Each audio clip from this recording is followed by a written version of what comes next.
सीतापुर गांव में छगन अपनी पत्नी सुजाता के साथ रहा करता था। छगन मजदूरी करके अपना घर चला रहा था।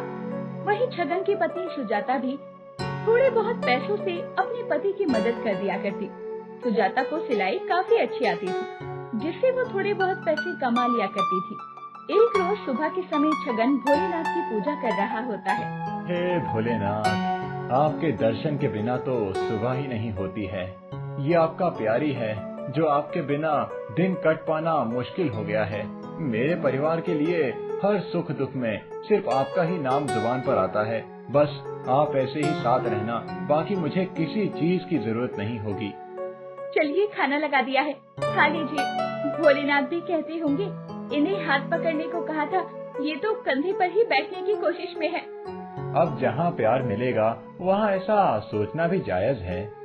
अच्छा सुनिए, मुझे 50 स्कूल ड्रेस सिलने का काम आया है। मैं और शीला शाम तक यही करने वाले हैं और शाम में तो आप कुछ ले ही आएंगी। हाँ, देखता हूँ। आज जमींदार जी ने मुझे पैसे देने की बात तो कही थी। चलो, मैं खाना खाकर काम पर निकलता हूँ। तुम अपना और मेरे इस नन्हे छगन का ध्यान रखना। छगन की पत्नी सुजाता 4 महीने की गर्भवती थी और छगन पिता बनने वाला था। वो बहुत खुश था।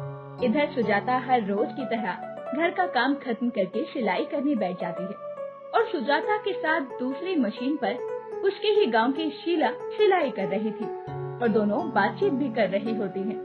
अरे शीला, तुझे तो लड़के वाले देखने आए थे, उनका क्या हुआ? बात बनी या नहीं?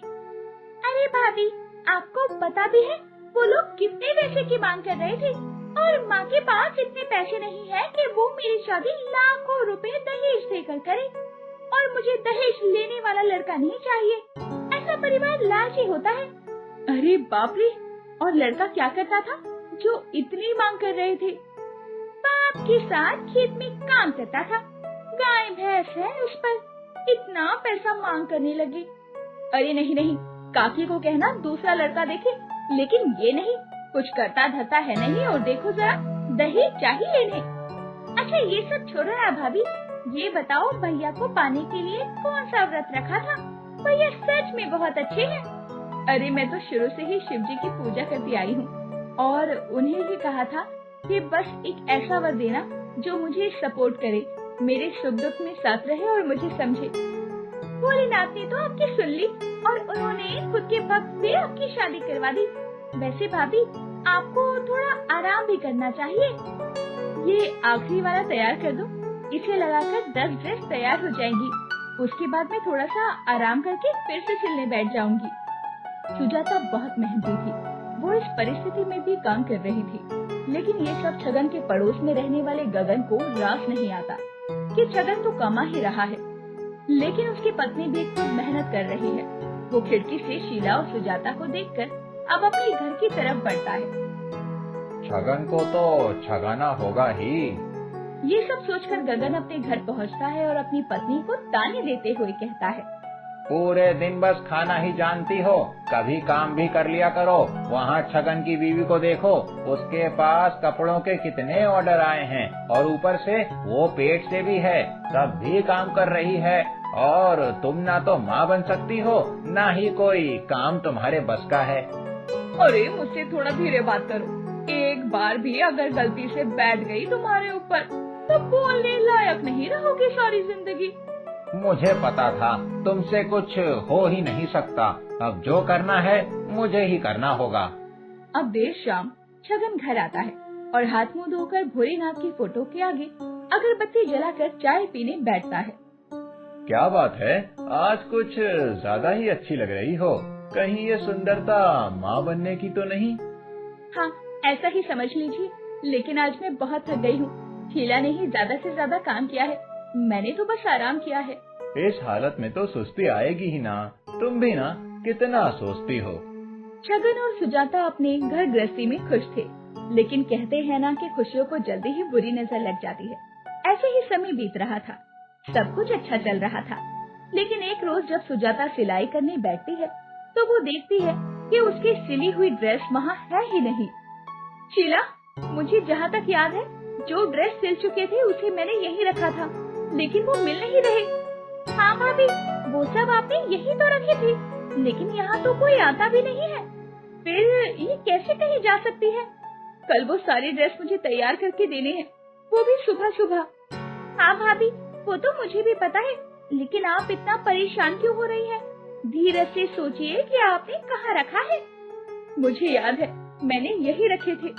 क्या करूँ, पूरे 1 सप्ताह लगे थे उसे बनाने में और ड्रेस है कि मिल नहीं रही। मिल जाएगी भाभी, मैं चलती हूँ। कोई दिक्कत लगी तो याद करना, माँ मेरा इंतजार कर रही होगी। उन्हें दवा दिलवाने के लिए जाना है। शीला के जाने के बाद सुजाता उस ड्रेस को सब जगह ढूंढती है, लेकिन वो उसे कहीं नहीं मिलती। अब सुजाता बहुत ज्यादा परेशान हो जाती है।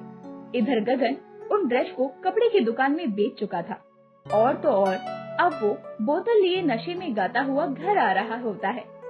थोड़ी सी जो पीली है, चोरी तो नहीं की है, थोड़ी सी जो है। अरे अरे गगन, संभाल खुद को, आज बड़े दिनों बाद ये खंबा हाथ लगा है। क्या बात है गगन भाई, गाना तो अच्छा गा लेते हो, चलो घर छोड़ दूं। क्या क्या, क्यों भाई? नहीं नहीं, मैं खुद चला जाऊंगा, मुझे अभी इतना नशा नहीं हुआ है। वो तो दिख ही रहा है। इधर छगन जब घर आता है तो देखता है कि सुजाता एक कोने में बैठकर रो रही थी। ये देखकर छगन डर जाता है। अरे सुजाता, तुम ठीक तो हो? क्या हुआ, तुम रो क्यों रही हो? वो सब बर्बाद हो गया। जो मैंने इतनी मेहनत से ड्रेस बनाई थी, वो सब चोर चोरी करके ले गए। कल सुबह वो ड्रेस देनी है। लेकिन घर में कौन आ सकता है, और ये सब किसने किया? तुम पहले चुप हो जाओ, मैं करता हूँ कुछ। वो कहीं नहीं मिल सकती। अगर वो ड्रेस नहीं मिली तो बहुत दिक्कत हो जाएगी। तो क्या रोने से वो वापस आ जाएगा? तुम्हें पता है ना, तुम अभी 2 जान हो। मुझे बहुत टेंशन हो रही है। अगर किसी को मेरे काम के बारे में पता चला तो कोई दूसरा भी हमें काम नहीं देगा। सुजाता बहुत रोती है और छगन उसे बहुत समझाता है। अब सुजाता और छगन सो जाते हैं। कोई खाना पीना भी नहीं खाता, लेकिन देर रात जब छगन के कानों में मशीन चलने की आवाज आती है तो उसकी नींद टूट जाती है और वो उठकर देखने जाता है कि ये आवाज आ कहां से रही है। अब जब छगन हॉल में जाता है तो उसे कुछ धुंधला सा दिखता है। वो देखता है कि कोई सिलाई मशीन पर धड़ाधड़ कपड़े सिल रहा है। कौन है वहाँ? मैं कहता हूँ, कौन है वहाँ? मेरी आवाज सुनाई दे रही है?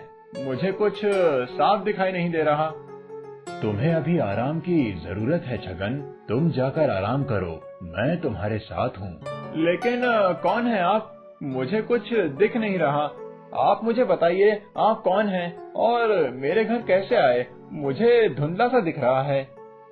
छगन अब वही बोलता हुआ बेहोश हो जाता है। वहीं दूसरी तरफ महादेव, जो साक्षात छगन और उसकी पत्नी सुजाता की मदद करने आए थे, वो सिलाई मशीन पर धड़ाधड़ ड्रेस सिल रहे थे, जो कि गगन ने चुरा लिए थे। अब अगली सुबह जब सुजाता उठती है तो वो अपने पति को मशीन के पास खर्राटे लेता हुआ देखती है। अरे, आप यहाँ कैसे सोए हुए हैं? उठिए। और ये ड्रेस कहाँ से आई? ये कल तक तो मिल नहीं रही थी। मैं यहाँ कैसे आया?